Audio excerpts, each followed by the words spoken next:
Greetings, everyone. Pete Pardo here from Sea of Tranquility. Welcome to Tuesday night must-see TV. Within the Prog seat, we've got in the house tonight, all the way from Scotland. I'm going to go from the bottom up here. We got Stephen Reid in the house. We've got Anthony Ferraro. We've got our center square tonight from Canada, Rick LaBonte.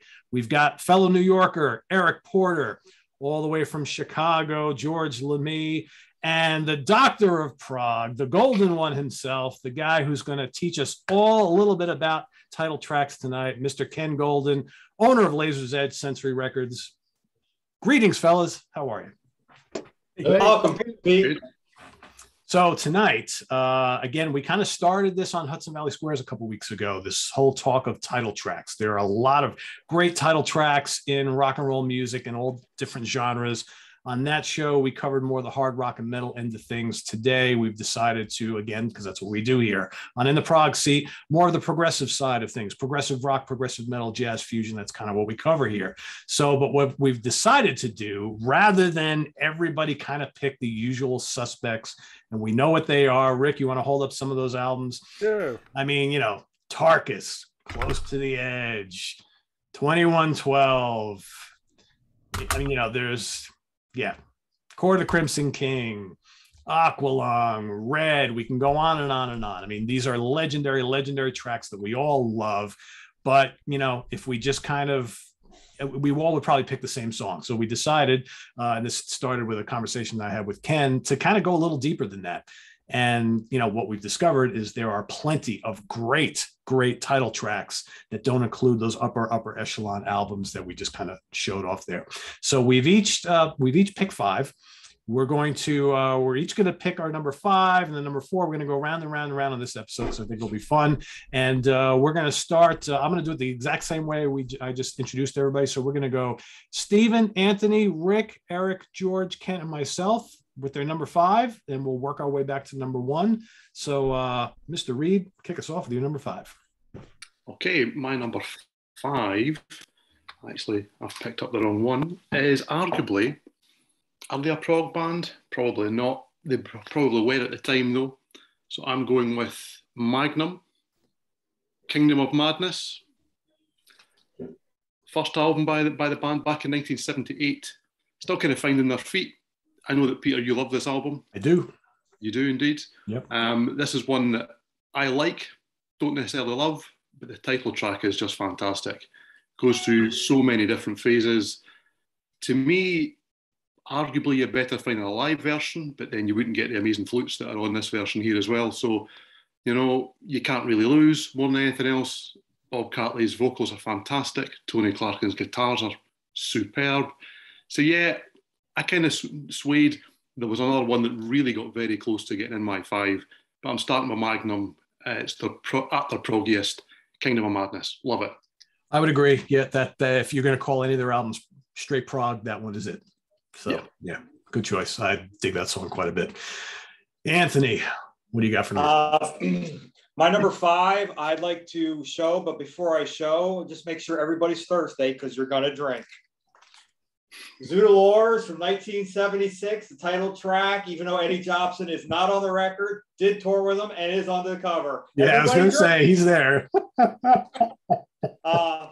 Zoodalores is one of my favorite instrumental tracks. It's very, I don't think Zappa gets a lot of credit for his guitar playing, but it's very sublime and very kind of mellow, but it's just a beautiful track. It's one of my favorites, and that's why I had to go with number five, Zoodalores from 1976. And I tell you, we're like 3 minutes in, and EJ is there already, huh?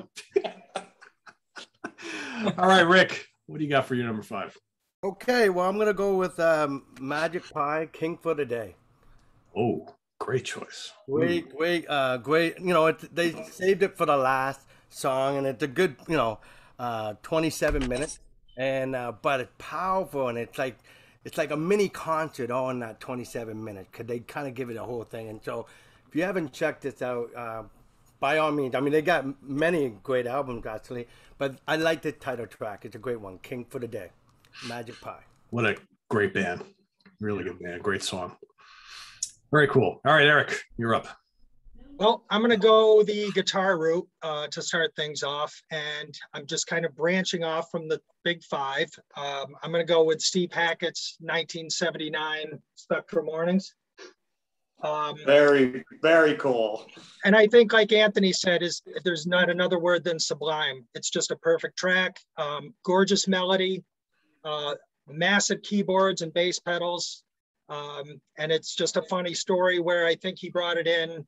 I bought the remaster, and he mentioned he brought it in to be a vocal track. And Pete Hicks, who was singing on the record, was like, "There's no need for vocals on this. It's amazing as it is." And I just love Steve Hackett, and I think it's it's probably my favorite album of his, and just a beautiful, gorgeous song. That it is. Great choice. Great choice. All right, George, I know you got something special for us. Always. And it's going to be a one-off. No, I have a question for Ken, though. Ken, if I told you my number 5 is 2005 pick from one of your imprints, would you happen to know? Probably not. If you told me the imprint, I might. Sensory. Oh boy, 2005. George, you know, I'm doing this so many years that I lose track of all these releases. That's it. Yeah, Final Chapter. It's a great album. Circus Maximus. Yeah, sure. A band that came out of the gates so polished. It's rare to see at this point. The polished songwriting, polished players, production, everything. It happens to be an epic that just missed our epic shows list, but everything about it is completely professional and just one of the best singers ever. I can't believe I zoned and forgot him on the singer show, but one of the best out there. So the first chapter. No softies on that one. Great. You know, we put it out in the US, and then Frontiers put it out in Europe. I think they had a different bonus track. And then in Japan, it came out on a label called Soundholic, which went belly up, and they had a bonus track. I think the band has now reissued it with all of the tracks on there. I'm not sure. Nice. Yeah. So that was interesting, because I remember when they sent me the demos, and I was like, "Oh, these guys are good," you know. Oh, yeah. And then I sent it on to Instrumental, who was the management, and Klaus signed them right away. And then we went to work. And those first 2 albums, I think, the first chapter and Isolate, I think are their best work. Definitely. And certainly their most progressive work. So. Yeah. Though all their albums are really, really enjoyable, I think. Oh yeah, I don't even know what they're doing these days. I don't know if they're doing anything. It's been a while. They got a little too AOR for me. Yeah. But for me, Isolate was their best. But the first album was great, because it really came out of nowhere and knocked everybody on its ass. Yep. Good George, choice. I apologize, because back then I was doing about a dozen releases a year. So to pick one, I can't. I don't remember what I had for lunch yesterday. So I just thought I'd have a little fun with you, see if you could maybe hit with you. Yeah. Ken, that's it. Make fun of the old man. Make him look senile. So is it my turn? It is. I just want to say that Laser's Edge, that we're endorsed by Dr. Brown's Diet Black Cherry. So this appearance is courtesy of them.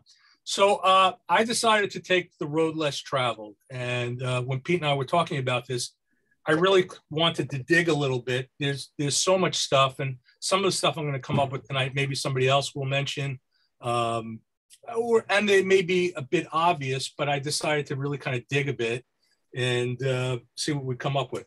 So actually, I was thinking in terms of prog metal, and Jim Williamson, who works with me, had suggested this album, and I thought it was a great pick. So my number 5 pick is my only CD, Symphony X, The Divine Wings of Tragedy. So Symphony X was they still are based out of New Jersey. And they're a band that really, they kind of rose to the forefront of the genre right out of the blocks. The first album was a little bit of a stumbling block. For the second album, Damnation Game, They added Russell Allen on vocals, who had this Ronnie James Dio quality to his voice, very powerful voice. And just the music just got just elevated. And then the next album after that was The Divine Wings of Tragedy. And for me, that was, I don't know, it was their best album, but man, that's where they really put everything together. And the title track it's 20 minutes long. It starts out with this chorus, this choral of vocals. And then they just kind of rip off Holst Mars, Bringer of War. And then it just goes into like full blast flogging of like Yngwie Malmsteen meets Kansas. And it's just, you know, it's everything. You get the neoclassical shred metal and you get prog rock. For me, Russell Allen may be the best vocalist in metal. He's just incredible. And just overall, I mean, they're all super talented guys. Michael Romeo, phenomenal guitar player. And, you know, they made a lot of great albums. But for me, I think Divine Wings of Tragedy might be my favorite. And I think the title track is a killer. That's my I'd say number that 5. band has quite a few great title tracks. Oh, yeah. Absolutely. Very cool. All right, my number 5. Profondo Rosso by Goblin. You know, we did a show on Dario Argento on the Monsters Den last week. So I've been watching a lot of Dario Argento films, and anybody who knows the Italian horror films, Goblin worked with Argento quite a bit on a lot of films. And Profondo Rosso, which means deep, is deep red. That's how it's translated. That's it is my favorite Dario Argento film. And you could not have that film without that song and the whole soundtrack. And it's just such a great, creepy instrumental, and, you know, proves that sometimes great horror movies kind of coupled with a really, really haunting, exciting, like kind of title track makes for a legendary film and soundtrack. So yeah, Goblin, Profondo Rosso, and this is like a best of. It's got like all sorts of their great soundtrack songs and whatnot on there. So yeah, Goblin is my number 5. Cool. Back to Steve. So for my next pick, I used to have a t-shirt with this on it, and it's probably, in terms of an album cover, the shirt that most people have ever reacted to and kind of gone at when I used to wear it, because these eyes staring back at you are very foreboding, do you know? And it tells you all about Fear of a Blank Planet. It tells you about the album. It tells you about the song. It tells you about Porcupine Tree. It is a really deep, foreboding piece of music. I know that Stephen Wilson definitely divides opinion these days, shall we say. I fall on a different side from probably most of the fans of this era of his work. But what I was reminded when I listened to this the other day is what a powerful vocalist he used to be. And I say that as someone that's a massive fan of what he's doing now. But there's no real falsetto on the go here. He's snarling and biting, and there's just a pure emotion that comes through all the way across this album, but definitely on the title track. So yeah, this is, I mean, I can't pick a favourite Porcupine Tree album. It's impossible. You throw them up and catch one, and that'll be the one for today. But this is never far away, and I play it a lot, and it has never lost that initial impact. You know, a lot of albums kind of do over time. You can go back to them and put them on and kind of forget you're listening. This demands your attention all the way through. And the song itself, Fear of a Blank Planet, does that from start to finish. So that's my number 4. I considered that one. It's a good choice. Love it. Even I saw that tour. Yeah, I did too. Yeah. Me too. Yeah. And till this day, I saw him, the last time I saw him was a couple of years ago on the To the Bone tour, and they still play Sleep Together. Yeah. Or he still plays Sleep Together. And it came over awesome. That's where he kind of dove back into the PT catalog a little bit.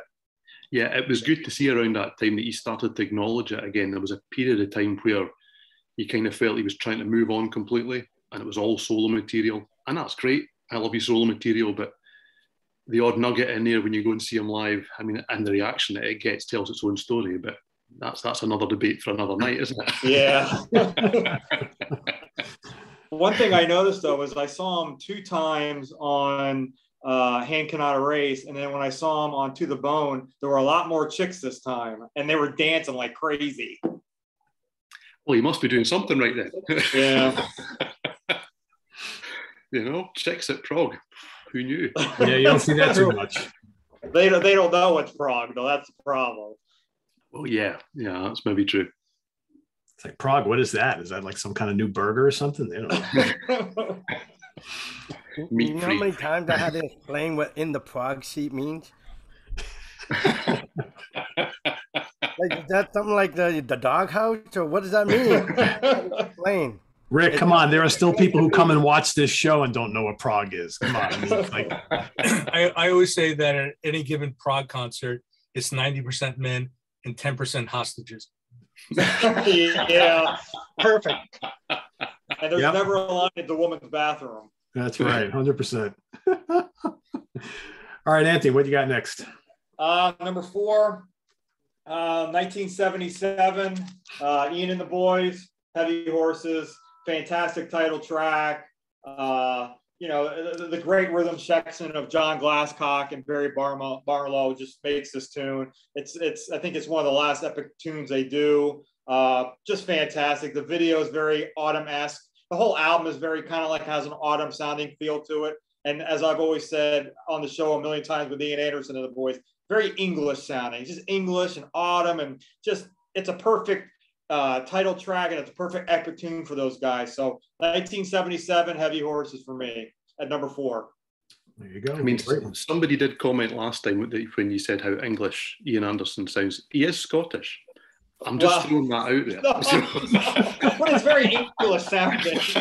They sound is there a English. Yeah, difference? they do. Yeah, there is a difference. I just got told it like 2 weeks ago between Stephen and Simon. So yeah, there was a huge difference. Geography, the way they pronounce things, right? Yes, I was there in 2019. I went to Scotland all the way, and eventually made my way to Liverpool and London. I'm glad it happened. But did you kiss the Blarney Stone? 2020. Rick, did you kiss the Blarney Stone in Scotland? No, the Blarney Stone's Ireland. Oh, is it? Oh, that's right. Okay. I'm going to shut up now. You need to really long lips for that. Us Americans, man, I tell you, we screw everything up, don't we? First. At least you knew it was this direction. Come on. True. We do love the music from that country. Yes, that's true. And number 4 for me is Marillion, A Script for a Justice Tear. That's how I first heard them, right? The very first song. Someone trying to turn me on to this band. And to me, it reminded me as how I felt when I listened to Roundabout. Yes, the way it came in so soft. And it's automatically theater. Like, that's the way I got from the guy right off the bat. There's a few bands that pull that off, you know, when you listen to the track, you're not just hearing the singer, belting the lyrics out, but he's actually playing the character or the role. And that's what I got. It was so imagery, and the music all back it up. A great band, right off the hook. The guitar player sounded like an obvious David Gilmour fan because of the tone and the reverb and the delay on it. And it's just ear candy all the way through. So what a way to introduce the band right off the bat on a song right off the hop. 1983 too. I got to remind you, pretty creative, and yeah, that's definitely in my pick. Cool. Eric. Okay, so I'm gonna go with the United States this time, and this is a band that, and I know I've heard you talk about this, Pete. I used to frequent a record store independent record store in Albany, and this guy knew my tastes. I was buying up a lot of old prog that I didn't have. I walked in one day and he pointed at me and he's like, "I got a band for you. It's 1995, Eklund Has the World." Yeah. And the biggest excitement for this was hearing this in 1995 and going, "No band's doing this." I mean, I know the internet was kind of just kicking in, but just to know that a band was out there doing this kind of music. And I love these guys, the harmonies, unbelievable, great, heavy song. Chris Busby's keyboards all over the place. And I've loved these guys ever since, but it was the first thing I heard from them. And I've been a fan ever since. Love this band. A real shame that Sony had no clue what to do with Eklund. That is true.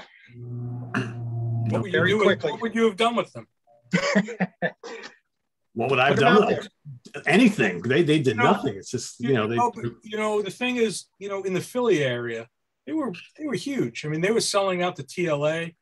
They were doing great. And well, I guess that's true. And then they got signed by Columbia and all turned to shit. So, but fast. I don't know. I mean, I think that there probably could have been part of the alternative audience, because that's what was big at the time, that they might have promoted them to, because they were just quirky enough that I think they could have caught on a little bit. They weren't, they didn't sound like a 70s dinosaur. They had a fresh, kind of hip sound. But man, that album was just like dead in the water. It's like they didn't promote that at all anywhere. It's a real shame. I don't think the cover helped. No, the cover's bad. Yeah. Yeah, that is true. Yeah, they basically had no profile over here at this stage at all. Yeah. Yeah, nothing at all. Yeah. True. All right, George. Well, it's never happens to me, but someone actually picked one of my picks. So in the interest of not talking about it again, thanks, Ken. There you go. But I brought a couple of backups, so I'll go with this one. Dave Weckel, Master Plan. Wow. Mm. You never. I did not pick that. I know you will like this. This is written by Chick, epic, well, mini epic, eight and change. Anthony Jackson solos on it. He doesn't solo a lot. He solos on it, and then there's a drum duel with Steve Gadd, and Chick solos on it as well. It's totally got written the same year. It's totally got the intro album. So I guarantee you would like it. Master Plan. That was on GRP, right? What's that noise? I don't know. Getting feedback or something? So that more a motorcycle or something? I don't know. It's like from Anthony Glenn. Going on my road. oh, okay, gotcha. Anthony's the culprit. Those Philly people, or well, not even Philly, those Pennsylvania people. Are you closer to Pittsburgh or Philly? Philly. Philly? Okay, gotcha. Not much closer, but hold on. Come on, Mindy, get it together. I got them all out of sorts now. Unbelievable. Now my neighbor decides to mow the lawn. There you go. Well, it happens. Well, tell them something really important's going on right now. Yeah. A lot more important. Yeah, it is. This is more important. Believe me. Tony, see your shirt you're wearing? Yeah. Yeah. Well, my neighbor's like 20 years younger than me, so I don't think he knows what the heck's going on. Probably not. All right, Ken, what do you got for us? All right, I'm going kind of deep here. So we mentioned Philly. I think this is more for George than maybe any of you. Pat Martino, Consciousness. So Pat is a bit of a legend, Philadelphia guitarist, and he always did a lot of eclectic albums, did some psychedelic albums in the late 60s, one called Baena, which is pretty great. But Consciousness, he hooked up with a Philadelphia band called Catalyst. And Catalyst were what I would call an electric jazz band. I kind of differentiate electric jazz from jazz rock and fusion. Electric jazz tends to be guys who were in the jazz idiom, but they discovered, hey, we could plug these instruments in and we could do some really cool shit with it. So, they're playing Fender Rhodes instead of an acoustic piano. You got Pat on electric guitar. At one point, Alphonso Johnson was in Catalyst, and he was ultimately replaced by Tyrone Brown.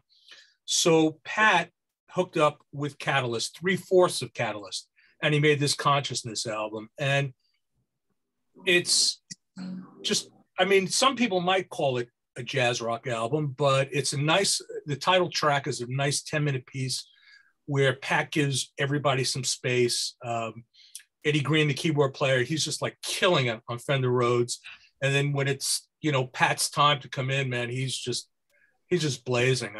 Every note that Pat plays is important. And he's just, you may be more familiar with like Joyous Lake, when he was really getting into like the fusion jazz rock thing. This is earlier. This is, I think, 1970, 74 actually, and I think it's a monumental album. It's one of his best. You could find it pretty easily in the used bins. It did come out on CD. Just a great album, and I dig Pat. I think I do too. Yeah, I have a couple of his. I don't have that one, but I've heard nothing but great things about it. You should.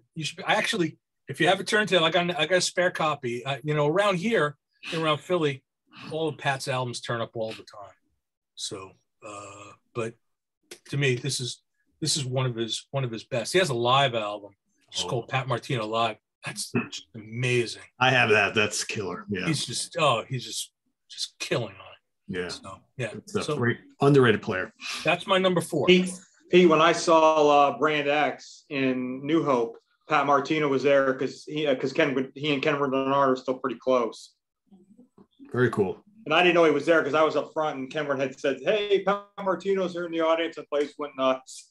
I mean, he's an incredible story. He had that brain aneurysm, and he lost the ability to play, and he had to reteach himself how to play guitar. So I think he taught himself by going back and listening to his old albums. And monumental player. It is a great story. Yeah. All right, my number 4. I don't have the prop for it because I was too lazy to dig it out. But my number 4 is a fusion title track from the second album from the Mahavishnu Orchestra, Birds of Fire. Kind of short and sweet. Well, it's not that short. It's like about 4 minutes long, but man, just complete. There you go. Thank you, Ken. Appreciate it. There's another one. That was one of my backups. Did I steal some picks here? Oh, I'm sorry. That was one of my backups. That was a backup. That's why we got backup. Yeah, there you go. I wanted to pick at least one fusion track in my top 5, and there's a song by a band called Return to Forever that I almost picked, but I was like, which one? And I figure I've talked about that one a lot in recent months, so I figured let me give a little love to McLaughlin and company. I mean, yeah, it's just I love the build of the song, and John's guitar work is absolutely savage. And I mean, the whole band, I mean, what a great band, one of the greatest bands of all time. And just a great kickoff track. It's the title track. Great album. Those first 2 albums are absolutely legendary. And that's my number 4, Birds of Fire.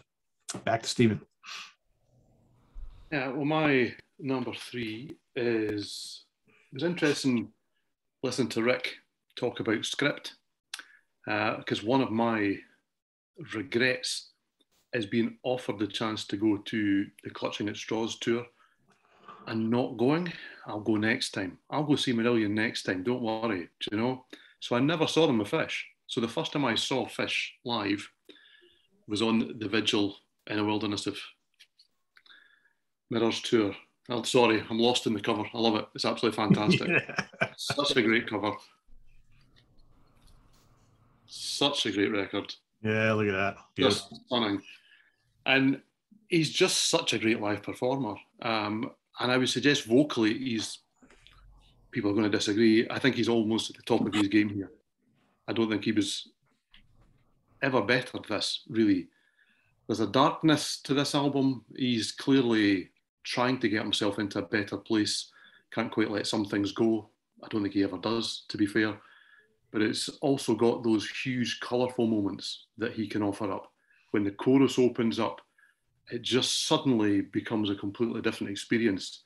And it's the ability, the dynamics of his work in general, but this album and that song, to really pull it in very small, really small, and just rely on the strength of his character as much as anything else, and then allow everything to explode and allow his voice and all the instruments to get a moment or more than a moment.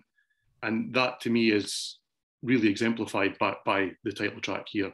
I've always loved it, and it's never lost any impact at all. And I remember seeing him, I think it was maybe even the Suits tour, where controversially he played with his band behind nets, and it was only really him out front. And that's a bold move for anyone, solo artist, singer, band, whatever it may be. And I know the band hated it, and it didn't last the tour, but it was a really impactful thing, and it made all of the songs have a different feel. He was such a focal point. I mean, he's a huge physical mass of a man, even now, in a very good way on stage. But he was wearing all of the furs and still trying to pretend that he had more hair than me at that stage with the straggly stuff that was all coming down. But what a presence on stage, and what a performance he always gives on this. Is it my favourite Fish song? It's not far away. There's too many good ones to choose. But yeah, Vigil's fantastic. He is incredible, and enough to get people even paint their faces just like to be that character that he played, or if they identify the childhood or misplaced childhood character, or they dress accordingly to in the audience. It's amazing. It is theater. There's no question about it. And to do it with your voice, that does a lot. I mean, we know Alice Cooper does it. We know a lot of other bands, and they use that up as part of that persona. But Fish has to take you into a place that you just don't know where you got to go. And I just think that's a great choice, by the way. There's times when he plays, I forget the song, and he comes out into the audience and shakes hands. And normally when a singer comes out into the audience, the crowd go wild and they all gather round and there's a bit of a jostle, and there's usually security around and everyone kind of trying to push away. And he comes out and walks round very slowly and shakes a few hands, and there's just this space that moves around them as he gets all this respect from the people in the audience who are desperate to be near him and desperate to be one of those chosen to shake his hand. But there's that forebodingness that they don't want to kind of break the bubble around him. And it's just one of those moments that when he does it, it just lights up my face. I think it's fantastic. Called respect, I think. It's called respect. Yeah. He always had great command of the stage from the beginning. I saw them on their first tour. They opened for Utopia at Pier 84 in New York, and then they came around. I think it was for Clutching at Straws as a headliner. I saw him in Manhattan, and he just the way he carried himself on stage. He was a presence. I mean, part of it was, of course, the physicality of him, the size of him, and then he would paint his face. But he also he wouldn't take shit from the audience. So I remember everybody bombarding the stage with cucumbers, and him kicking it back out into the audience, and he got the respect of the audience right away. So when they throwing the cucumbers, was that during Garden Party? Yeah, it was during Garden Party. He kind of got pissed. Massacre. He got kind of pissed. He started kicking the cucumbers back into the audience, so calling everybody a cunt. So Scotsman there you go. Hey, Steve, maybe with your accent, can you say cunt properly? Could you? Yeah, cunt. You have to say it with feeling. Yeah. No pun intended. And Stephen, I saw them on Clutching at Straws here in Albany, and it's a 2,500 seat theater, and I think they drew like 600. It was empty. It was a great show. It's the only time I saw them with Fish. Great show, but they didn't draw. And I don't know if they played the Chance, or like you said, they went down to the city on that tour. They opened for Rush. They opened for Rush at Radio City. Yeah. Okay. Actually, I think they played the Chance. Anthony, does that give you Wood, Rush, and Marillion on the same stage? Yeah, pretty cool. Eric, I think they played the Chance on the Misplaced Childhood tour. Okay. Because I was in college at SUNY New Paltz at the time, and I was offered a ticket to go to that. And of course, I did not go because I was too busy listening to Slayer and Metallica and all that kind of stuff. I was like, Marillion, who needs him, right? Bad mistake. But Stephen, I think, for that album, that solo album, I think he was just so relieved to get out from underneath the burden that was the expectation of what was going on in Marillion, because that they were, slowly getting to be a bigger band around the world. And I just don't think he ever really wanted that or was ready for it. Or he wanted it early on. Yeah. He wanted to be the rock star, but then once he realized what came with that, he's like, I don't think this is for me. And he kind of retreated into his solo career. And I think that first solo album was his kind of release. And it was like kind of cathartic for him. I think when you see the video for Incommunicado, that tells you an awful lot of what he thought fame was. It was really just smoke and mirrors. I think he was desperate for fame at the start. Yeah. And watching the documentaries that are on the deluxe reissues that have all come out in recent times, which are excellent, by the way. I think also what comes across is how difficult that makes him to work with. I respect him hugely, but you listen to him talk and you think, yeah, I can see why things go down the way they go down. You know. And I think he knows that now. I mean, so I think some recent interviews, he kind of talks like he regrets how he was back in that time. You know, he's like, I can see where I was not easy to deal with. Yeah. I don't think it's changed him either. Hey, he bought a couple of CDs for me at Nearfest, so he's okay in my book. He lived like a poet. He lived like a poet, right? Live for the day, live at the moment, not seeing the long term or the longevity of it all. He was just at the moment all the time. Yeah. And that's what gives it the longevity. Yep. All right, Anthony, what do you got? My number 3, going to 1980. Hawkwind, Levitation, Ginger Baker on drums, Hugh Lloyd Langen on guitar, Tim Blake on keyboards. Fantastic tune, kind of like a mini epic, like 6-7 minutes long. Hugh Lloyd Langdon's guitar tone on this song is just outstanding. Blake's keyboards, and I'll tell you, I know a lot of Hawkwind fans are going to say, what? But this is my favorite Hawkwind album. With Ginger Baker, they just gel. I mean, the sound is full, and it just sounds amazing. And there's some good proggy tunes on here, but Levitation for me, 1980 title track, fantastic. You know what? Levitation is a top 10 Hawkwind album for me. That's a fine album. I mean, they got 50 of them, but it's quite solid. I like it a lot. I always wondered, how did Ginger Baker hook up with Hawkwind? Yeah, I know. That's strange. But the interesting thing is that Eric Clapton played on the last Hawkwind album. So apparently Dave Brock and Eric Clapton go way, way back to the 60s. They're good friends. And I assume that's how Ginger Baker got involved. Yeah. But that was either that or Ginger really needed money. I don't know. I didn't think. And then Ginger tried to take over the band. I saw Hawkwind. I saw them. Did I mention that when I was on one other time? Where I saw them on my honeymoon, 1988. I was in London. I saw them at the Hammersmith Odeon on the Church of Hawkwind tour, and Tubal Dog opened up. It was a hell of a show. My wife fell asleep during Hawkwind, if that's possible. It was one of the loudest concerts I've ever been to in my life, and she just passed right out. Wow. I can't imagine too many women getting into Hawkwind. Well, she was part of the 10% hostages that I mentioned. There you go. Yep. Yeah. All right, Rick, back to you. Okay. Well, I had to throw in somebody that made an impact as far as the rock metal goes. And I'm going to go with Iron Maiden. I consider and I had to toss a coin between this one because one, I saw the tour, so it has a special meeting, Seventh Son of the Seventh Son. And then you got the Book of Souls, which I'm like, I like them both. So I'm going to go with this one because I flipped the coin and next was heads. So here we go. But anyway, this has a big memory for me because that was my second concert I ever saw in my life, right? I'm 18 years old and I'm seeing Iron Maiden. You want to see the ultimate frontman? And not only that, the song is powerful. And this is the time when the band in 1988 put out a real concept album. A lot of time they started off with some concept effort, but it just kind of got,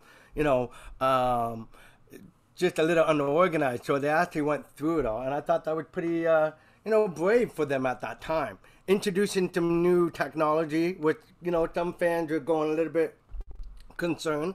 With the synthesizers and all that stuff, because there used to be an old footage where Bruce Dickinson actually said, you can't have metal with synthesizers, and it was a quote that he said that will haunt me forever, because I don't take that position now. But anyway, so I thought that was a good choice. Seventh Son of the Seventh Son. It's not only a great album as a concept, but it has all those cool changes and all those harmony guitars, and it takes the prog listener to write that kind of song. It's a good one. Some people might argue that was the last of their, the last great album of their first era, so to speak. Right. Interesting you say it was your first or second show, did you say, Rick? That you saw? That was my second show. My first one, Deep Purple. So that was the fourth. That was my fourth gig. Oh, right. There you go, Edinburgh Playhouse. Wow, very cool. So we were right up in the gods. So you saw down and actually saw all the ice set. Oh wow! Really I was on main floor, so that was a big deal for me. And I just started getting tall enough because I grew in 1 year. And just like, oh, I can see everything. So it was a great show. And Bruce Dickinson's voice was in immaculate shape, and the band was having fun. You wouldn't think that Smith would leave because they would look like they had so much fun. I would not have seen him departure after a great album like that. Yeah. All right, Eric, back to you. Okay. Well, I've been dipping my toe in the fusion thanks to Anthony and George. I've always kind of had the obvious choices, and Birds of Fire was one of mine, but I think this one slides in just as well. Jean-Luc Ponty, Enigmatic Ocean. Pretty much anything with Alan Holdsworth kills. It's obvious it's a 4-part suite, but what else needs to be said? Probably one of the best bands ever. They're phenomenal. And hearing Ponty and Sturmer, Zabad, and those guys going at it, it's just fantastic. So hopefully that's not too obvious, but I love it. So that's my pick. Not at all. That was on my list at one point. That made my list. It's a good album. Eric, when I've seen Ponty 2 times in the last 4 or 5 years, and he's played that whole album in its entirety. Yeah, I think I saw him right before COVID, and it was Jamie Glaser. I don't remember who else was in his band. Yeah, Jamie Glaser and I forget the drummer. But they were phenomenal. Jamie's a fine guitar player. Oh yeah, they were phenomenal. Very cool. That's a great choice. All right, George, I know you got a great choice coming up too. In researching this, I was surprised to find how many good Guitar Hero type entries there are for this. It seems like that's a thing that they've concentrated on title tracks. This kind of fits that. Steve Morse Band. Oh, great choice. Yeah. Introduction. It's a short one, just under 3 minutes, but he manages to get a lot of stuff in there. And for kind of a shredder tone guy, it's a very, the solo will give you the feels, I think. It's a real heart bender solo and just a very melodic song overall. So I go with the introduction. Yeah. Great album. Great song. There's no weak tracks on that album at all. That's phenomenal. Yeah. Do you guys remember when the Steve Morse Band was Morse code? No. After the Dregs broke up, when he used to tour around, they were a trio, and they were calling themselves. He was calling the band Morse Code. He did like 1 or 2 tours like that, and then it became, it was the same thing. It became the Steve Morse Band. Was it still the same guys, Ken? Was it Jerry Peak and Morgenstein? Okay. Yeah. I didn't know that. Yeah. And everybody's yelling out, "Rod is God." So I got to tell you, one of the great shows I saw was a double bill at my father's place in Roslyn. It was Alan Holdsworth and Steve Morse Band. They were touring together. So there was an early and a late show, and they would alternate, so that this way they wouldn't have to break down. So for the late show, Steve Morse opened, and Holdsworth was the headliner. And who comes out for the encores for Steve Morse? Steve Howe. So and they did Freeway Jam, and I think that I don't remember. I think maybe it was just Freeway Jam, but at that point, how does Holdsworth top that? How do you, like you've just seen God twice, and then and then Holdsworth comes out, and Jeff Berlin, he was like, he was hyping, he was trying to get some of the heat from Steve Howe, but it was impossible. I mean, the Holdsworth set was fine, but you just couldn't top that. It was ridiculous. So wow. I have recordings of that somewhere. So. Really? Oof. I have cassettes. Yeah. I was a big tape trader back then. We used to record shows in my father's place. We used to record a lot of shows. Awesome. That sounds like a great show. All right, my number 3 has already been mentioned today. Script for a Jester's Tear by Marillion. Dramatic, powerful, emotional. I actually had 4 Marillion title tracks on my list that I had to whittle it down from. Like, do I go with this or Fugazi or Season's End or Afraid of Sunlight? See, Stephen, I do give some props to H here. And they're all really good. I mean, literally, they're all really good. And I decided to go with Script just because it's like the first thing you ever hear from Marillion, and it's so good. And like Rick mentions, they just knock it out of the park on this album.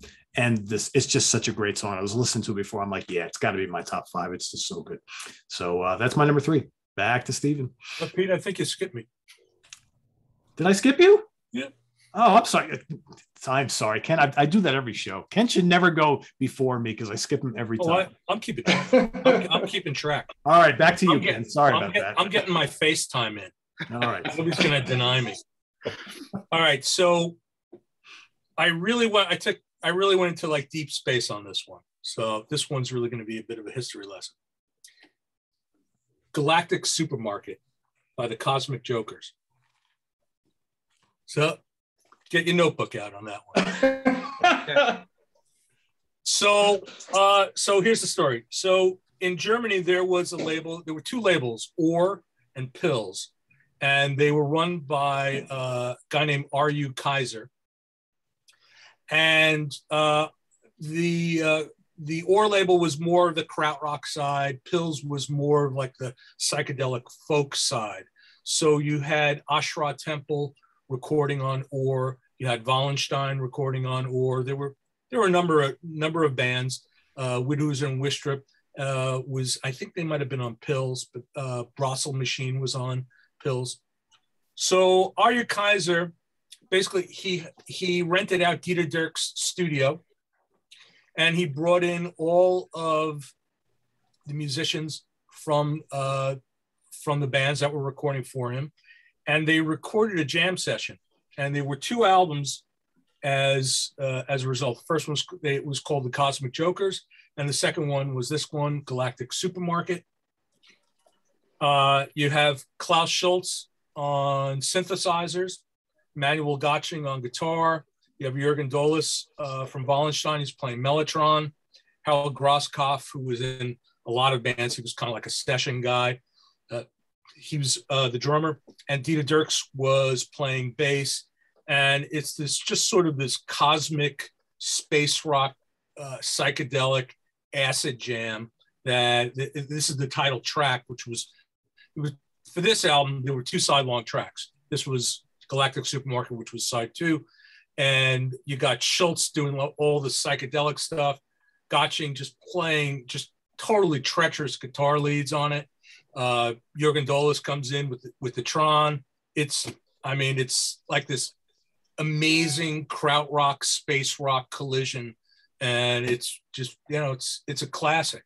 And if I could be just a little self-serving for a moment, if anybody cares about this, it actually just got reissued from the original master tapes from the first time, and we've got a few copies left if anybody cares. So, wow. But it's, and what's the name again? It was under the Cosmic Jokers, Galactic Supermarket. Sounds interesting. And that does. It's great. I mean, I'm a Ashra Temple's first album is in my all-time top 10. I always say I have 50 albums in my top 10, but really, that's one of my all-time favorite albums. I love Manuel Gotching, a guitar player, and he doesn't let me down on here. You have Schultz doing Klaus Schultz.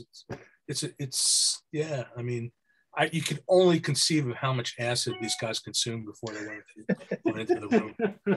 So yeah, it's a great. I got to hear that. That sounds really good. Yeah, the first one is great too. If you ever come, that one has not been reissued. Basically, what happened was all these albums have been reissued over the years, but never from master tapes. It turned out about 2-3 years ago, they discovered that Dieter Dirks in his studio, in his archives, he had the master tapes for everything, and supposedly some unreleased stuff. And little by little, they're just starting to reissue it. So, first Guru was on Ohr. So that's my number 3. Very cool. I told you I was digging deep. That's okay. Yeah, that's cool. That's cool. Now we're going to Steven. Absolutely loved that you could see how many mental and physical notes were being made there. Well, like right. We're all kind of going, yeah, I like the sound of that. You sold that one pretty well, Ken. Yeah. Thank you. Yeah, count us all. I've been doing this a long time. I've been getting commissioned. I've been doing this a long time. Yeah. My number 2 Prog-Metal for me this time. Van den Pla, Beyond Daylight. That's just a killer track, isn't it, really? I mean, they're a great band. Very consistent band. The whole catalogue just about is pretty phenomenal, as to be said. Andy Kuntz's vocals on this are just killer. They're just phenomenal, you know. But the riffs are fantastic. The interplay between the guitars and the keyboards, just sublime on this track. And it's one of those songs that's got a real melodic kind of hardness to it. There's a bite to it, but it's accessible. But it has lots of technical sections as well. It kind of covers all the bases. And I do love a song that gives you just one of those little rests, one of those breaks where, you know, you wait for the silence where it goes da da da, and then you get Falling Into My World as it comes, and you're lost in the moment. Love it. So yeah, Beyond Daylight, Van den Pla, kind of middle of their catalogue, and they're just on fire at this stage. That's my number 2. Very cool. Yeah, they have a lot of good title tracks. God, Yeah, that was God Thing is my favorite. Which one? The God Thing is my favorite. Yeah, that's great too. Yeah. They were consistent. You know, they're a consistent band. Yes. Yeah, very. Yep, absolutely. All right, Anthony. Number 2. My number 2, we're going Nectar, Tab in the Ocean with Roy Albright and the boys. I mean, I know everybody, in the prog world, the title track by them, Remember the Future Part 1 and 2, seem to be their most lauded track. But to me, this is the first Nectar I ever bought. A buddy of mine had said, hey, check this out. And the first track just blew me away. 17 minutes of pure prog bliss. So I'm going with A Tab in the Ocean, 1972 by Nectar. Yeah, I would say that either that album or Remember the Future. They usually battle it out for me for my favorite Nectar album. Yeah, they're both great. I was inspired, Anthony. I'm impressed. That was cool. What's that? I was hoping. I thought everybody liked my Hawkwind pick, but oh well. No, that was good, man. That's Anthony, good. did you get to see them at Nearfest? No, I didn't find out about Nearfest till later on. I didn't really even know Nectar about. Like, that's my problem. Like, I love Camel. I didn't find out about them till like 2005. I've never heard them called Nectar. And that's fascinating to me. Or Nectar, or whatever. But, hey, don't worry. When you guys see my number 1, you guys are just you're gonna make fun of me the whole night. So just be prepared. That's why he saved it near the end, right? Won't be that. Say hi to Oliver. he's going out with a bang. I am going out with a bang. All right, our center square, Rick, back to you. All right. So that's We Are, Flower King, 1997. And, you know, if you didn't get a full dose, it's a double record. And they saved the grand finale at the end, and I love it. You know, you think you'd be exhausted with all that stuff. But the 25 minutes of just pure epic prog, it would definitely have our stamp right on there for a perfect example of what prog's all about right there. Great harmonies, great vocal work, great guitar stuff. I mean, and the time signatures, you gotta love it. So I think it's still my favorite Flower Kings album to this day. Good stuff. I don't argue with that. Probably. You know what was really cool is when Steve Hackett had recruited Ronnie for play bass for one of his tours. Yeah, I saw that tour. And I hadn't heard that he was going to be playing with them. And I'm sitting there in Tarrytown, New York, and I'm like, wait a second, is that Roy Stahl playing bass? I'm like, and then they announced him. I'm like, that was him. I was like, you didn't expect it, right? And there was like no real, because I mean, Roy is kind of a big deal in the prog world, and I'm surprised they didn't, put a little more fanfare behind that when he went. Oh, I thought he fit the band perfectly. Yeah. It's pretty cool. Agreed. Can I out myself then and say that I just can't click with the Flower Kings? You're absolutely right, Rick. I mean, you start prog out and they come out, and I don't know why. I've tried and tried and tried. They're fantastic at what they do, and I kind of forget it when it's finished. It just doesn't work for me at all, and I can't put my finger on why. There's nothing about it that I think, well, they don't do that well, or there's not great solos. The vocals are great. Yeah, what's next? And it just doesn't do it for me at all, and I don't know why. And loads of people have said to me, you need to go back, listen again. And I have, and again, I just can't get there. Just can't get there at all. I think it Yeah, was. but as Pete says, you can't like everything. That's right. That's it. I think what also for me is that I play different instruments, right? I play guitar, keyboard, and sing. So when I watch them do this stuff, I'm just blown away. And it was a visual thing first. That's how I got into Flower Kings. I watched a video somebody recommended. Well, when I found out this guy was playing in Transatlantic, he was the only cat I didn't know. It made me do my homework. Like I knew Mike Portnoy by then. I knew. So that was how, and obviously Neil.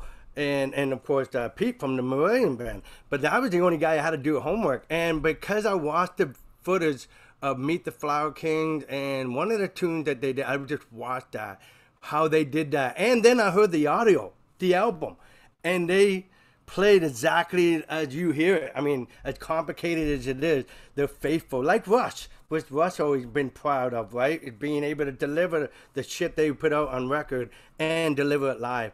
And so that was what got me into it. But the more I listened to the lyrics and the message behind it, I just got behind it. That's how it got, slowly.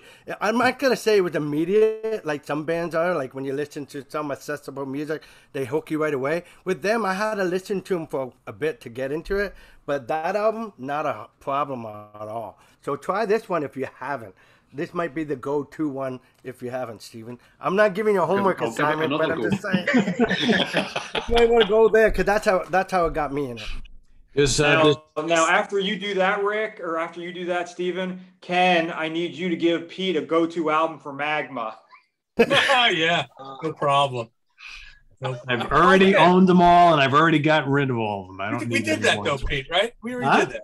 We already did that with Magma, right? So, yeah, I did. Yeah, Magma Live. That was the one. I mean, to Stephen's, point. I mean, I have talked to people over the years who just can't grasp the Flower Kings either. I think they're one of those bands you either really like or they just don't do it for you. And some of the things I've heard is that their albums are really long, their songs are really long, and like for me personally, I love them, but their music is not as immediate as, like, say, a Spock's Beard or an Echelon, right? They don't have a lot. There are hooks in their songs, but it's not like you don't hear them immediately. So I get it. I mean, it's the best work is usually near the end, the epic stuff, and it happened to be a title track. They do put the best work at the very tail end if people get that far, because there's a lot to digest. There's no question about it. I find it cold, if that makes sense. When we're talking about script or vigil, very emotional, very much there's a connection there. And it sometimes takes a little while to seep through, but it seems like it comes from the heart. And I'm not saying the Flower Kings doesn't. I find them it's a little bit more worked out. It doesn't feel like it flows in quite the same way. And it's interesting you saying, Rick, that you were amazed by the virtuosity of the musicianship in it. But sometimes it sounds a little calculated. That's the word I'm looking for. That's exactly right. I like the band, their talents, and I think some of those guys in the band are friends of mine, but there are times when sometimes I almost feel that they set out to make a 60-minute piece of music. We always used to say, like, with bands, when we were going over an album, I would say, go with your best 50 minutes.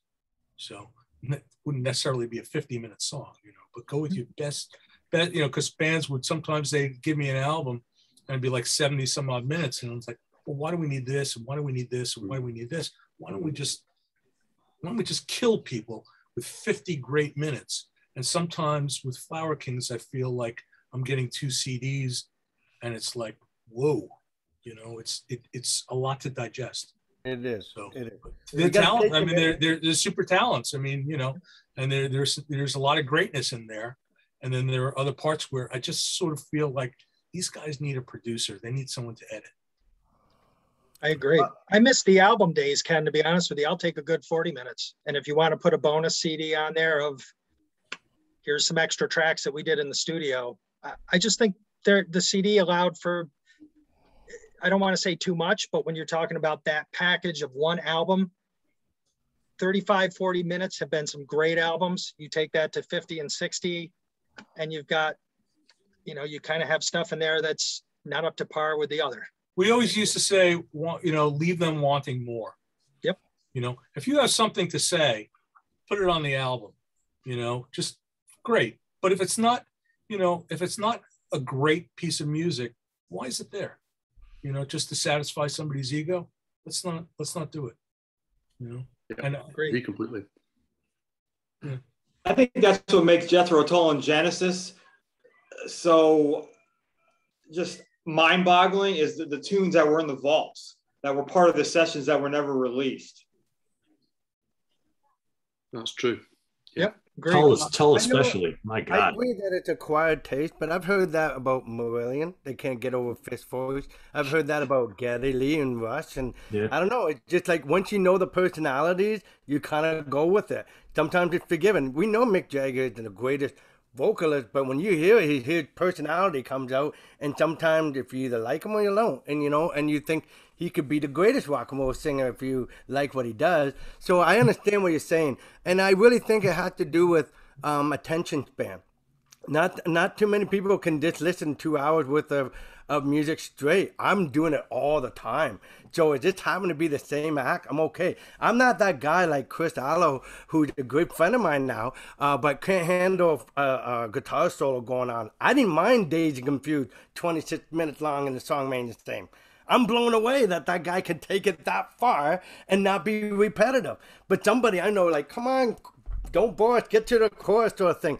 I'm not that guy. So that's why I could listen to Closer to the Edge, and it seems like listen to a simple Beatles song. It's just the moment is in the moment, and that's all that matters. What can you do for me at that time? But I understand it. I have a lot of friends of mine who said, Rick, why are all your songs that you play for us are sometimes 15 minutes long? You know, wait till I tell them about Thick as Brick, you know. So anyway, that's who I am. I just like if the music is good, I can listen straight on. You know, that's why I love fusion. Sometimes you don't even know what the number, what track you're in. They blend it to one song to the next, and it's just one journey, you know. Yep. All right, Eric, number two. Number two. Well, first of all, I think every show is a homework show because we're always going away and buying something from one of these shows, right? So this one, I actually wrote a review for this band on the site, Pete. So I know I would not have picked this one had I not done that, but I wrote a review recently, which made me go back and listen to their back catalog. So I picked for number two, the Straubs. I don't know if you can see it, Heroin from 1974.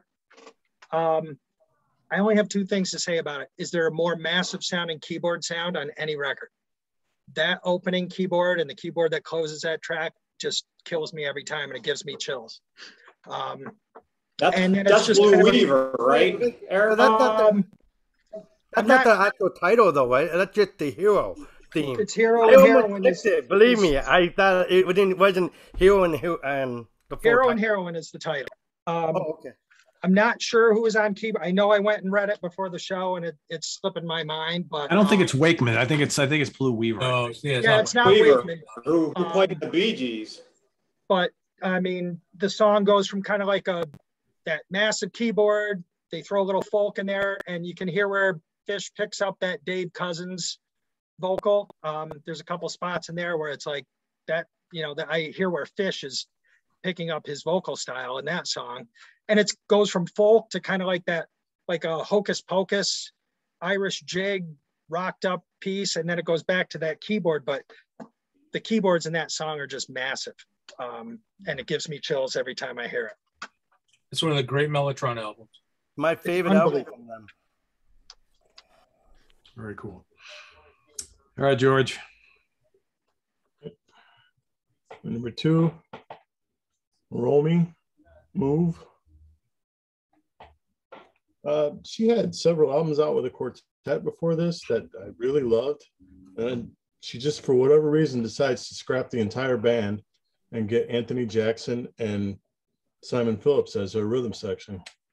I remember at the time, Ken and I used to hang out at the same message board, and we both expressed some doubt that it was going to be as good because I don't know, it didn't seem like quite the fit for these guys to do intense stuff like this. They were both playing other kind of stuff for a good period there, but this title track, it's 2 or 3 minutes of buildup, and then they get to these solos. Anthony Jackson plays this really fat bass line, and both Hiromi and Simon take these ridiculous solos over the top. As good as this version is, go on YouTube and find the live version. Boundless energy.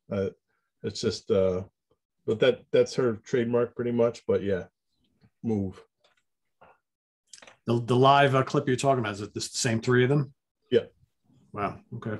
She's just up until recently, she was still using these guys, but then Anthony got sick. So yeah. I'm not sure what's going to happen. Anything Simon works on is usually pretty damn good. Yeah. Cool. All right, Ken, number 2. All right, I went a little mainstream on this one. Okay. So, Renaissance, Scheherazade. So that one was kind of like a tough call because I was thinking about Ashes Are Burning, but really the definitive version of Ashes Are Burning is on live at Carnegie Hall. So I gave it the boot and I went with this. So it's the title track, Song of Scheherazade. It's a side-long piece. And John Kemp has a bit more vocal presence than on, well, certainly later albums. I mean, he was always there doing backing vocals, but he had some lead vocals on the piece, and he always harmonized with Annie well. I think it was just this great example of Renaissance. It's this long-form piece. Everybody gets to sort of show their thing. John Tout, I mean, they're all great players, a lot of dynamics, a lot of quiet pieces, and it just, you know, it ignites. It's just one of the great Renaissance tunes. And yeah. Cool. Yeah. Well, I'm glad you gave it the boot because I picked it up. Ashes Are Burning by Renaissance, my number 2.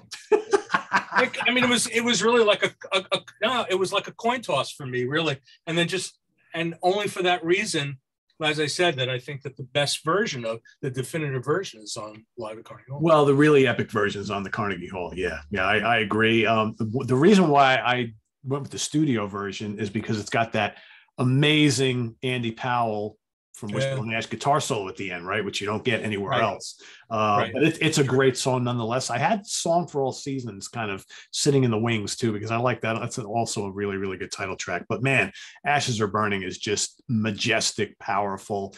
Andy's vocals are killer. As Ken mentioned, if you got the Carnegie Hall live set, probably the definitive version of all those songs are on that particular live album. It's one of the unsung live albums of the 70s for sure. But yeah, Ashes Are Burning, just such a great band. And I wouldn't say this is too mainstream, Ken. I think Renaissance are, you know. Yeah, I mean, they're not the obvious pick. Yeah.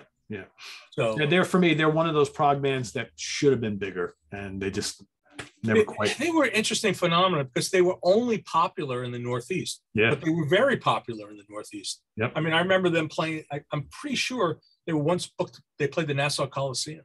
So, you know, they go out to the Midwest or anywhere else. They were playing at Crickets. You know, they were playing clubs in Chicago. Yeah. So, all right. For our number 1s, back down to Steven. Well, I chose an album or a song for my number 1.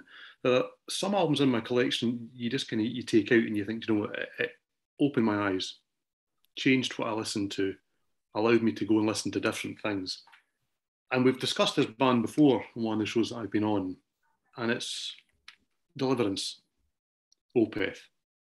It's where I am, because it just completely, I really didn't listen to any extreme metal of any shape or form prior to this. And I get into Opeth through Damnation, which is as mellow and melodic as you can almost go with them. Certainly at this stage, it was an about face for them more than anything else. And obviously Deliverance, Damnation, these albums go together in many ways. So this was my next logical stopping off point. And I bought it with some trepidation. I kind of thought, I'm probably going to regret this. I'm probably going to put it on and think, it's too far. Wow, it's not far enough. It's just fantastic. Yeah. The whole album's outstanding. But the title track goes through so many different movements. Do you know, it's aggressive. I mean, some of the riffs that just go on in this, and the staccato riffs, but then The last 5 minutes just are amazing, right? Yeah. Oh, yeah. And the guitar ones that go over the top, they go over the top of that. Spot the drummer doing all this. And it was mind-blowing. Mark Lopez on drums during this song as well. It is so controlled. It's unbelievable. The beats are quite clipped. It's not expansive, but he's so busy all the time, but playing for the song. And then you've got the vocals, which I thought, well, that's going to be really, the tipping point for me. I'm going to get grunts and growls and kind of think, don't be stupid. But it's so good. But then when you hear his voice, it's fantastic. And then with hindsight and more knowledge and more listening, you hear the production from Michael Ackerfeld and that man, Steve Milson again, and you hear so much of both of their work, subsequent, prior, all the way through it. And it's just an astounding piece of work as a song. I think it really is. Played it again yesterday and had to play it again today because I thought, I just want to. Not for tonight to talk about it, just because I thought, yeah, let's play that again. And I might wake up the whole house when we finish this and play it again. There you go. But yeah, absolutely fantastic. You got to wake up the family at 2 o'clock in the morning with They're going to love me for that. Right? That's a good choice. I didn't expect that. That's pretty good. Pretty good. Yeah, that's a great album, great song. Love it. All right, so here, the moment we've all been waiting for. Frank. Sorry, had to. The title track of this is just the opening 2 minutes of Jobson's synth passages and Bazio on the kit, and then Wetton's lead vocal. I mean, this album is top 5 of my all-time favorite records. It's just a glorious piece of music. It's kind of when in the 80s I was big into Pink Floyd and Yes, but once I heard this in the 90s, that's when I went exploring to see what else was out there. So UK Danger Money, 1979, just epic goodness and Jobson bliss. That's all I got to say about this. There you go. You do not disappoint. I had to. There you go. All right, Rick. Their second best album.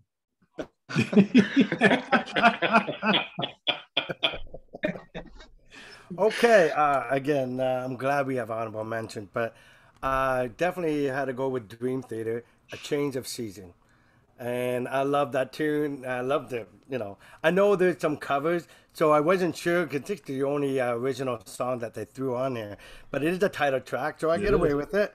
And but what a great song that is. And to me, it's like, wow, somebody in the 90s doing something that was so common in the 70s prog. And that was a really high point for me. So yeah, Dream Theater, I believe 1995, on this one. So check it out. Great choice. Great choice. All right, Eric, number 1. Okay. Nice shirt, by the way, Rick. Yes, sir. Yes. I'm going to piggyback off Anthony, same era. And this obviously was hard to come up with a number 1, but this is my favorite era of Tull, along with Heavy Horses. I went with Songs from the Wood. Oh, Songs from the Wood. Again, nothing much to say, just complex, amazing. That's my favorite era of Tull, is those 2 records. Just a fantastic song, arranged amazingly, and like you said, Glasscock, unbelievable on bass. Was that Barrymore on drums too on those records? Yes. Fantastic rhythm section, best rhythm section they ever had, I think. So I'd agree. Great lineup. Now, Eric, did you get any of the box sets? Like, did you get Songs from the Wood or Heavy Horses? I'm kind of cheap in that way. I figure I've got the album, I've got the CD. I never went any further, but that's one I probably should get because I love it. Yeah. Songs from Wood has a killer, fantastic live show DVD. It's from Landover. It's amazing. All right. Well, Ken, I'll be calling you if you have that one. I might. I don't know. But can I make a confession? Yes. Sure. I've never seen Tull live. Wow. Really? No, this is like an unburdening for me. Wow. I tried to scalp tickets for the Songs for the Wood tour at Radio City, 1977, I guess it was. and they were just asking too much money. So we went out for pizza, I think, instead. So I couldn't afford it. So hopefully it was good pizza. Well, you're in Manhattan. It's hard to get bad pizza. True. But I think we went down to the Village and got high. So yeah, but Listen to songs from Wood. I never saw Tull. Obviously had opportunities over the years, but they've never been for me. As much as I respect them and I like them, they've never been like a top band for me. Everybody's got their likes, dislikes, whatever. I don't dislike the band, and I could sit and listen to them, but they're not the band that for me personally, that I reach for. Yeah, I mean, yeah. Anyway, I just never certainly had many opportunities, but just never got to see them live. Eric, when I saw Tull twice in the 90s, and both times they played Hunting Girl. Wow. Okay. I know I saw, I want to say Catfish Rising tour. I saw Roots to Branches, I think, somewhere in there. And then I've seen them recently, or a few years back. But yeah, Roots to Branches is what I saw. That was a great tour. That was a really good tour. And then after that tour was done, they went out with Emerson, Lake and Palmer, which was like amazing. Wow. Damn, Pete, I thought I was going to get a group hug there. No group hug for me. Tull rules. No, they're a great. They are a great band, and somebody you put on Minstrel in the Gallery. Yeah, I'm totally into it. Not a huge fan of the first couple of albums. They're good. I like them, but yeah, just when we talk about the big bands, I'm much more towards ELP and King Crimson, Yes, Genesis. I hear you. Tull's on the list, but they're a little further. For me, they're just a little further down. A little further down? Yeah. Nothing wrong with that. Nothing wrong with that. Right below the Cosmic Jokers. So.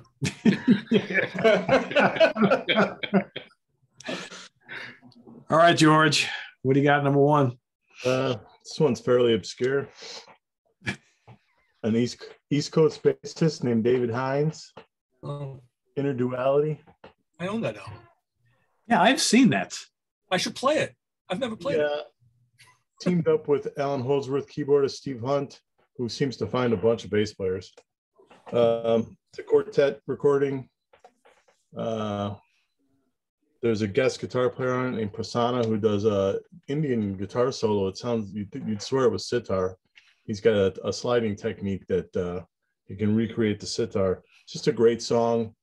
Kind of an ominous riff for a fusion record. It's a minor, kind of a creepy riff, and multiple solos. Everybody solos over a different progression.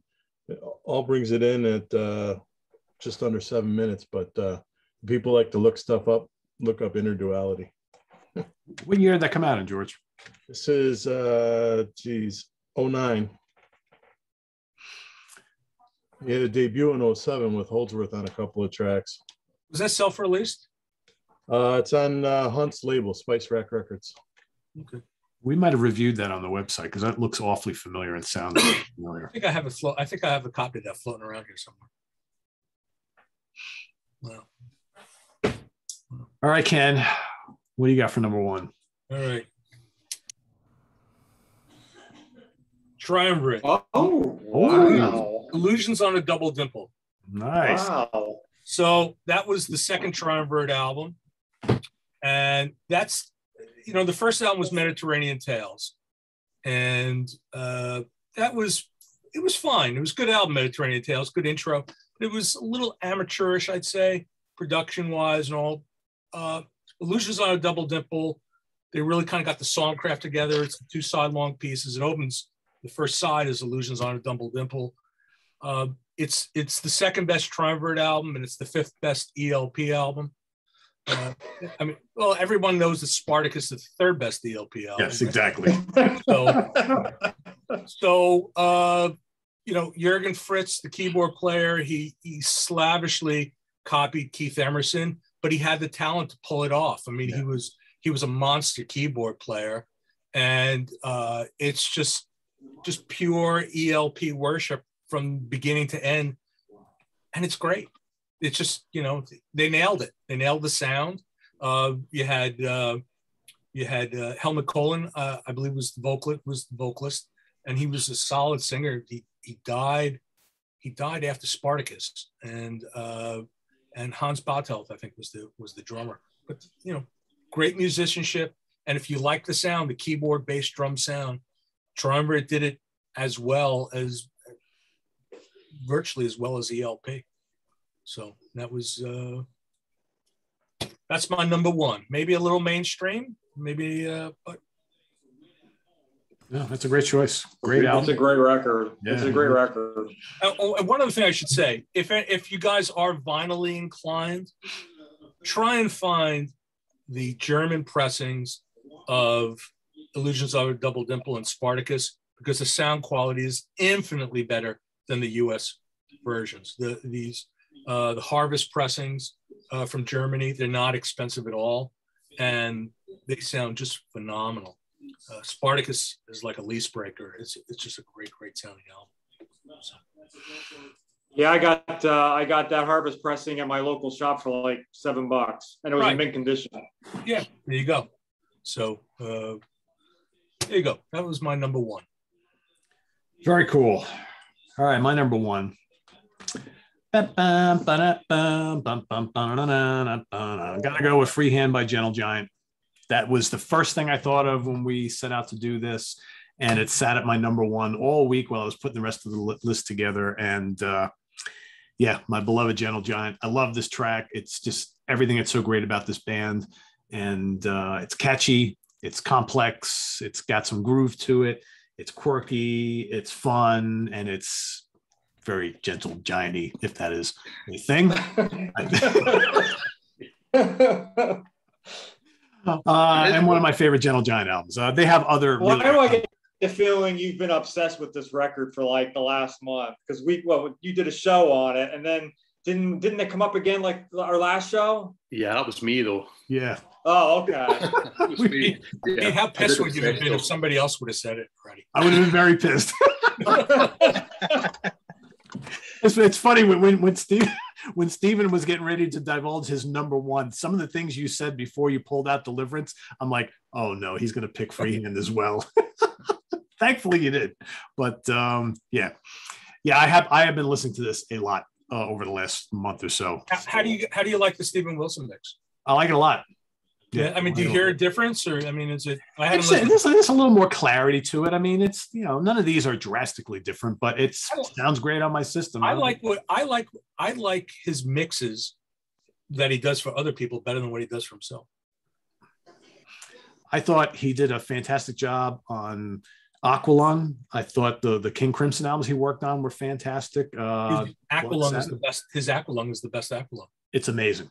I absolutely agree. I tell anybody to go. Album. Yeah. But I like what he did with the King Crimson catalog. I like what he did with the Yes catalog, and especially, he's got some talent. That guy might go places. I think so. Yeah, I think so. Did we lose someone? Yes, we did. Steven left us. I'll give him this before we start doing we can start our honorable mentions. So, but he of course would be doing the honorable mentions first. All right. So let's go to geez, now my configuration changed. All right. So Anthony, you got any honorable mentions for tonight? Yeah, I got I had one. I have two. One of them was what Steven had chose, Fear of a Blank Planet by Porcupine Tree, with more else to be said. It's just fantastic title track, very emotional, especially with the video. And then I also have from 2016, the Monolith of Fibos, Les Claypool and Sean Lennon. Fantastic title track, very haunting, fantastic backup harmonies by Sean Lennon. He and Sean and Les play all the instruments on the record. Very, very cool. Nice. All right, Rick, how about you? Yes, I do. I did have a backup because, you know, never know where you're in a pecking order and who might repeat some of the picking. So I got the Ghost here from the Straub 1975. It's 3 songs in the first track, but they're all related. And so I'll go quickly.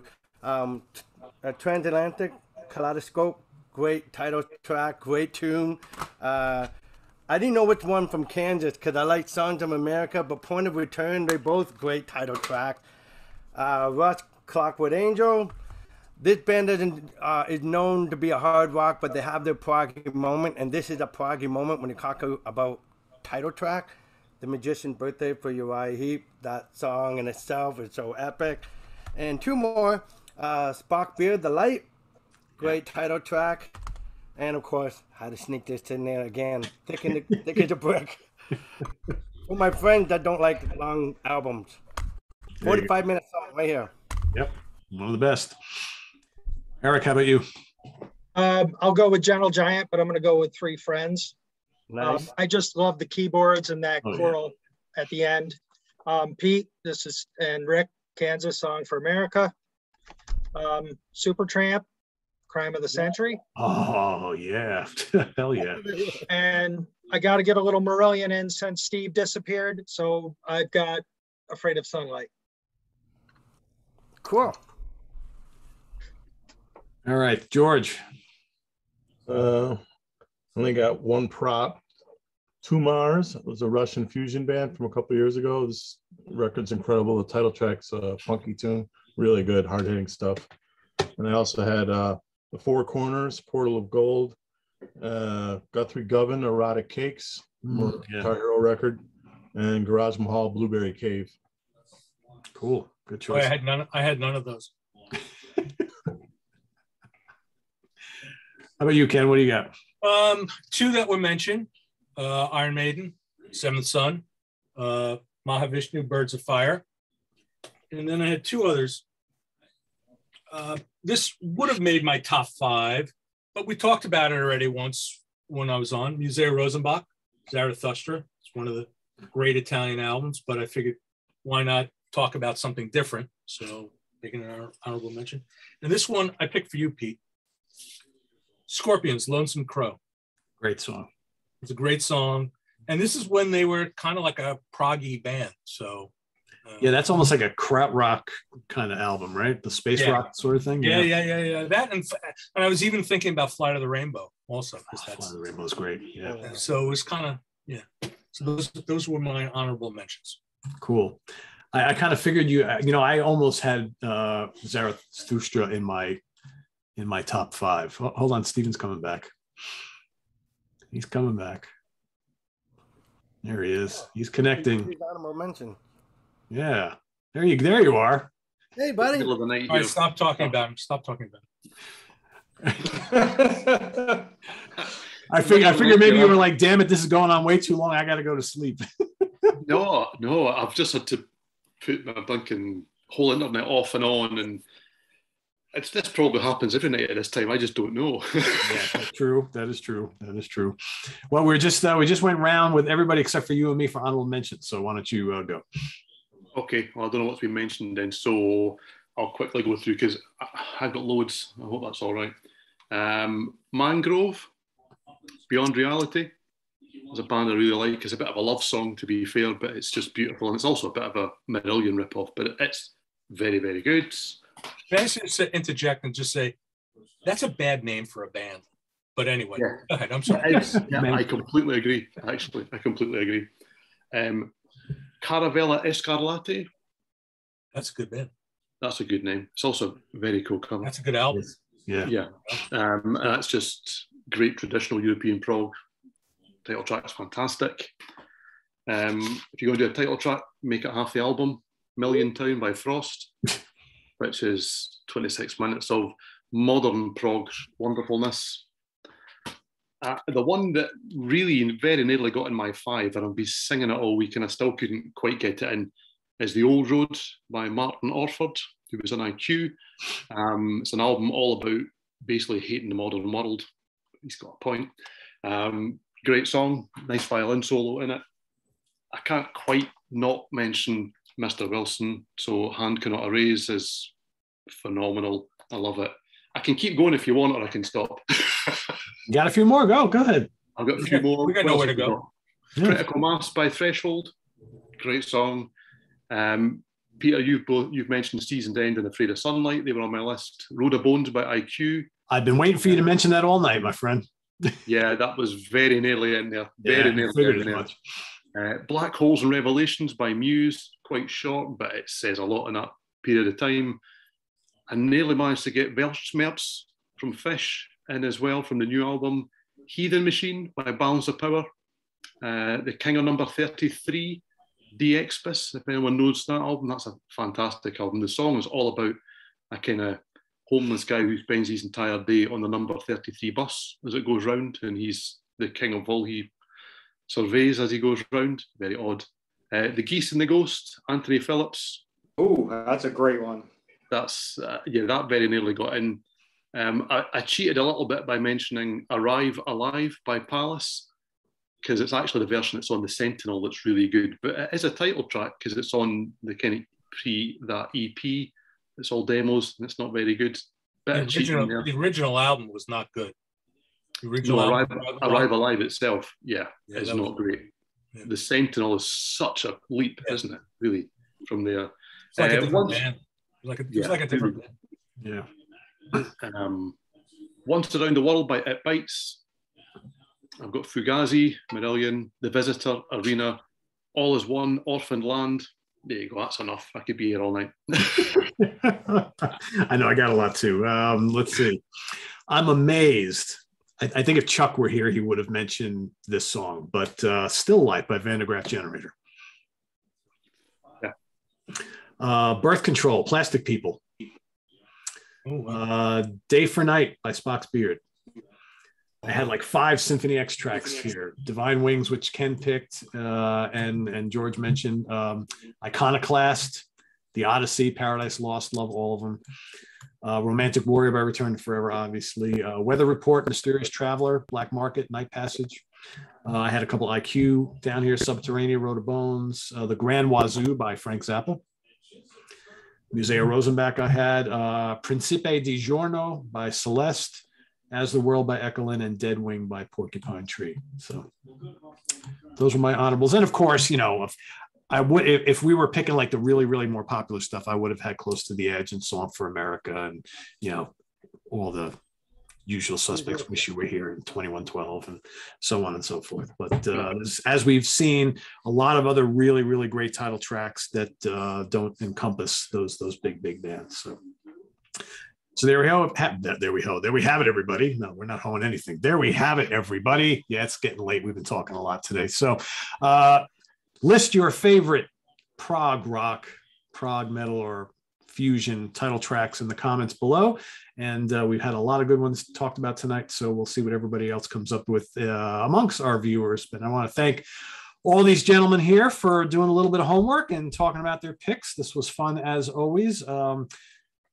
Ken, any new releases coming out your neck of the woods over at the Laser's Edge Sensory? I'm working on a vinyl release of Wolverine's EP, which was a soundtrack.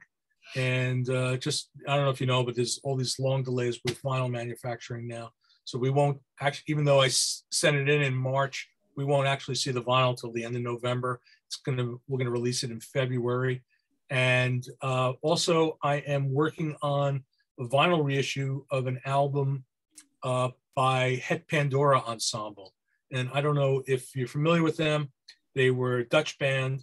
I have this sub-label called Modulus, which doesn't go into distribution. You could pretty much only get it from my website.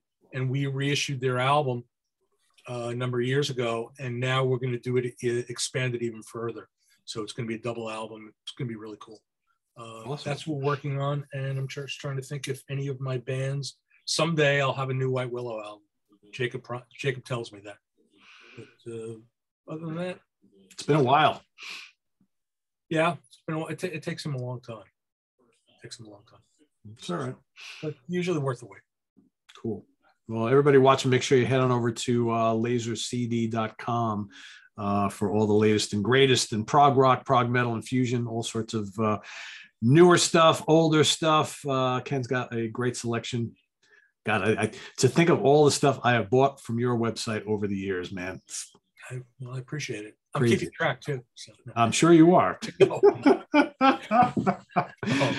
Thanks for watching, everybody. We appreciate it. Visit us on the web at www.seaoftranquility.org. We're on Facebook. We're on Twitter. Of course, we're here on YouTube all the damn time. Tune in next Tuesday night for another In the Prog Seat episode coming up this week. We've got tomorrow is What's Hot with Sea Tranquility Day. Some new album reviews for you. Thursday, The Monsters Den. Friday morning, The Funhouse with Martin Popoff. Sunday is album homework assignment with Mr. Reid and Simon Bray this particular week. And then we start all over again with the Hudson Valley Squares and next Tuesday within the Prog Seat. So for Stephen Reid, Eric Porter, Rick LaBonte, Anthony Ferraro, George Lamie, and Ken Golden, I am Pete Pardo. Good night, everybody. See you real soon. Good night. Thanks, Pete.